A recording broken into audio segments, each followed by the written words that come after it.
I mean, he's doing a really good job. His call sheet, how he's talking to us before games and in preparation for games, making sure that, the call sheet that he has for whatever quarterback is out there is the plays that we are comfortable with. And I really appreciate how he's doing that, and I know Case and Matt appreciate it the same way. But in terms of just operation, if you look at the game, we were getting plays in really quickly in order to, or able to go to the line of scrimmage and make checks and make different calls. And I think that's sometimes a growing pain that some offensive coordinators don't see. And obviously, they've only been around too. But that play clock, once it gets to 15, all communication shut off. So you got to get that play call in quick, and you got to know your next call, really just based on what you feel is going to happen during that play. And you got to be quick on your feet. And I think he's done a really good job in preseason so far. No, not at all. I think Joe stepping down too. Being on the sideline with us, just trying to relay what Dorsey's talking to with the coaches, and I think that's a good thing. Like when OCs are up in the box, I think they see things a little bit better. Coach McDermott said there was quite a hefty fine for any flags from the refs from the coaching staff.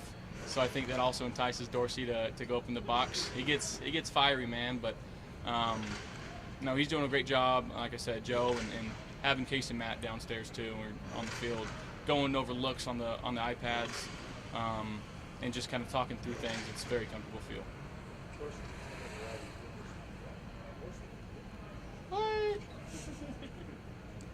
Where there's smoke, there's fire, right? Now that you've had a chance to go through training camp, how much does this remove you from last season? What the rest last season? Or does it work that way? In my mind, it does. It doesn't matter what we did last year. Nothing carries over.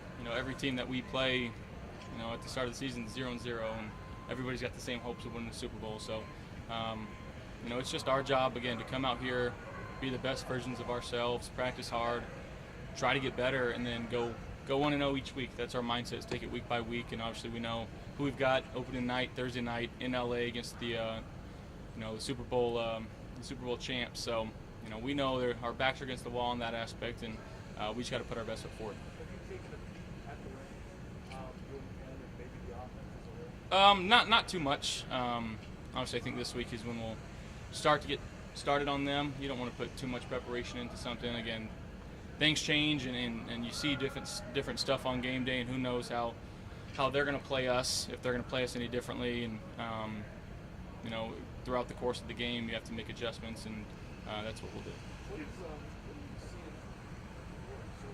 the guy that runs really good, existed too much, but he didn't start last week with Dawson out there. What did you see from him? Yeah, I mean, he's for his size, he's extremely athletic. Again, a guy that just works hard, and he's come into this organization, and everybody loves him based on how he carries himself, how he practices, him in the locker room. He's just a vibrant guy to be around. And when you do that, and then you continue to make plays in practice and in the game, typically good things happen. So, he's fighting really hard right now. He's, like I said, he busts his tail 24/7 in practice. So happy to see him getting some of these reps and making some plays for us, and to see what he can do for us. Josh, speaking of tight ends, Tommy Sweeney seems like he's had a strong camp. He's always seemed to be a favorite in the locker room. What have you seen from him, obviously, as he's come back and tried to put the myocarditis and the lost season behind him? Yeah, I think, like you said, it's the strongest camp I've been around. What he's been able to do, making contested catches. Obviously, Tommy, he's one of the smartest guys in the room. He knows the playbook inside and out, knows where he needs to be. And like you said, in the locker room, everybody loves him. And when you have a locker room like this, guys gravitate towards each other, and guys root for each other. And these competitions, they're competitive by all means, but everybody kind of still pushes for you, and that's what I love about this locker room. Guys are out here busting their tails and just trying to find a way to have a role on this team. Josh, how often do you have to deal with Chad Hall? And I guess the second part of the question is, what do you think he brings to wide receiver this year? Obviously. Yeah, one, Chad, he played the game. He knows. He's been in these situations with these receivers. So he's not just asking them to do something he hasn't done. Guys love him. I love him. He's infectious. On the sidelines, I don't know if you guys have ever seen him. He's jumping up and down every time the ball's in the air. It's our ball or no ball. And he's very vocal. He's loud. But again, he's got so much respect from so many other guys on the team because he roots so hard for us, and he's trying to teach these guys the right things. And I've got a lot of faith and trust in him, and I know all those receivers in that room do as well. How would you address the expectations for this team amongst your teammates, if you have at all, because they're out there, they're lofty, Super Bowl favorite, preseason Super Bowl favorite, all that stuff. Is that the conversation that you have with any of your teammates? And if it is, what do you tell them? At the end of the day, we know what we want to accomplish, and it's no secret. I think there's 31 other teams that, say they want to win the Super Bowl, and if they don't say it, they're lying. That's our goal. Everything that we do is towards that goal, and Coach McDermott preaches playoff caliber, and in order to win the Super Bowl, you got to make the playoffs. So everything that we do, inside and outside of the building, should be focused towards that goal of making the playoffs and giving ourselves a chance to win the Super Bowl. You said earlier that you feel like the page has officially been turned to this season from what happened last year. Along with that, then, does that alleviate any concerns about a quote-unquote hangover from the way that last year? Or is that not anything that you're worried about, that dragging into this year? No, definitely not. Guys are hungry. We know the taste that was left with us, and we want to get rid of that. But again, we're 0-0. Start week 1 against the Rams. Again, they won the Super Bowl last year, so going into a hostile environment, and again, just trying to put our best foot forward. Josh, I imagine. How often do you ever sit and watch Matt kind of uncork some bombs and lights out there? Yeah, it's pretty fun. His nickname in college, I think everybody knows what it is. I saw something on Twitter though. Try to keep him off the field, and he'll be the hold god, not the punt god, the hold god. So I saw it on Twitter. I thought that was pretty funny. Don't tell him I said that. But no, he's again what he did in college and what he's going to do for us this year, and we saw what he did in the preseason game, and I'm happy for him. He's a great guy to be around. Guys love him, and he'll be able to do some good things for this team. No, I think he's got me beat. He's got a strong leg now. There's not a lot of punters that receive that type of attention just normally. So just how does he handle that? Pretty well. Yeah, he's a football player, man. I'd consider him and Tyler Bass even they're football players first. They love the game, and they're very good at what they do. So to have those two guys solidified and being able to learn from each other and feed off each other, that whole special teams unit between Matt, T-Bass, and Reed, and you throw in Tywan Jones and Matakevich, just really good core guys that are just great people, and then on the field you see what they do, and they're monsters.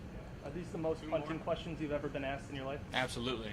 Absolutely. Keep them coming. That's fine. Josh, now that a little more time has passed and kind of off the field stuff, what impact is Vaughn having? What's it like kind of having him around the stuff we don't get to see? Yeah, I mean, his personality, inside the building, he's completely business. And like I said, the playoff caliber mindset, he really embodies that. Everything that he does in this building is structured towards helping this team win a Super Bowl.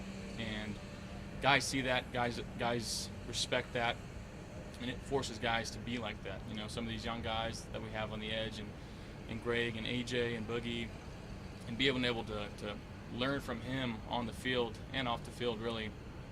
I think those are invaluable lessons that are going to push these guys and help them become the best that they can be. Thank you, guys. Thanks, Josh. Great minds think alike, John. He's literally going to ask the question.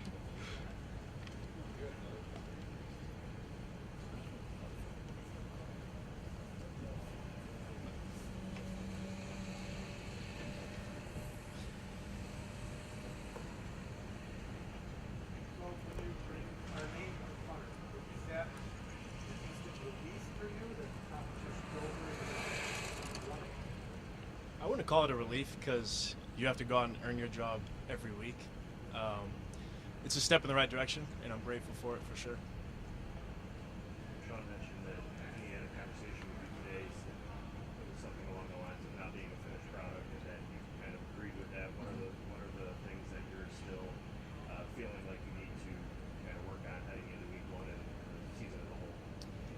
just getting more comfortable with the operations as a whole. Especially like today, I got more reps than I usually would because I'm not splitting reps anymore, so that was good. But it's a little bit of everything, to be honest. Just getting better as a whole. How has Tyler helped you? You know, he was a rookie that came in and earned a starting job. What is he kind of? I know it's a different position, but Yeah. a specialist that earned a starting job as a rookie. What does he kind of talk to you about that? Just the mental side of things, I would say the most.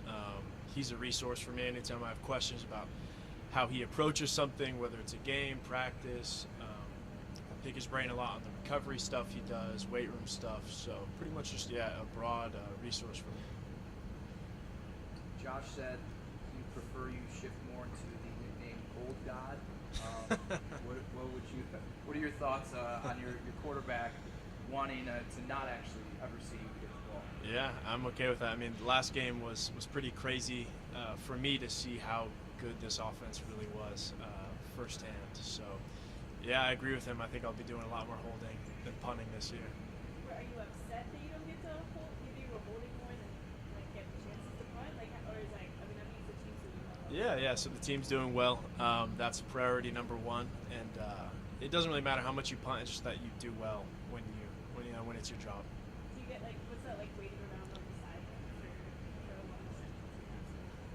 Yeah, you just have to stay warm. Stay locked in, and don't get too into the emotions of the game. I'll say is the things that matter the most.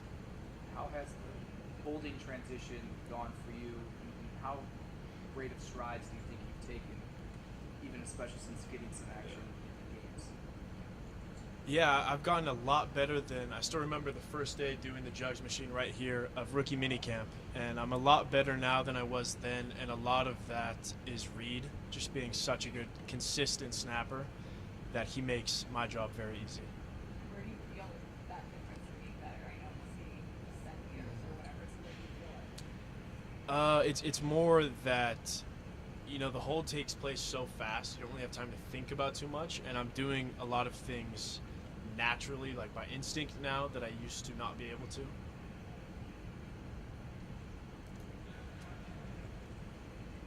Good. Thank you.